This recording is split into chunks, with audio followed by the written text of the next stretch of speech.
What are some of the other characteristics of your top performing franchise owners or candidates that you're looking for? I'll tell you, this is a people business.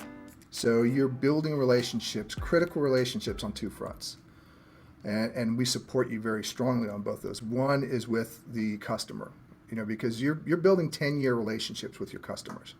You want to make sure you understand everything that makes them happy. The other side is a keen focus on team building and culture building within the organization. So you've got to want to build both of those cultures. So we want people who want to serve other people, who want to bring value, who have that servant leadership heart, who have the desire to do good and give back in their community.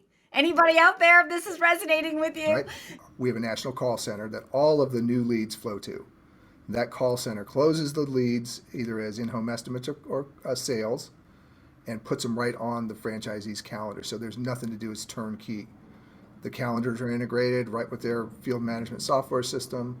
So we try to take as much of that, clunky learning curve out of the picture as much so you can really hit the ground running building your business. Did you hear that, guys? So they're helping you to spend your money, getting that phone to ring, and then answering the phone for you. So there's consistency and that first impression, right? You're not trying to train somebody sitting at a desk and then having to even pay for an office with an admin person. You have the parent back end organization doing all of that for you because you're buying a protected territory of zip codes. They can field that call back to your protected territory via the zip code, put that new customer into your day's calendar for you to then go out and do an estimate. This is a prime market for cleaning because everybody, I don't care who you are, everybody in the world is thinking about keeping their environment cleaner and safer for their family. So this is a great opportunity.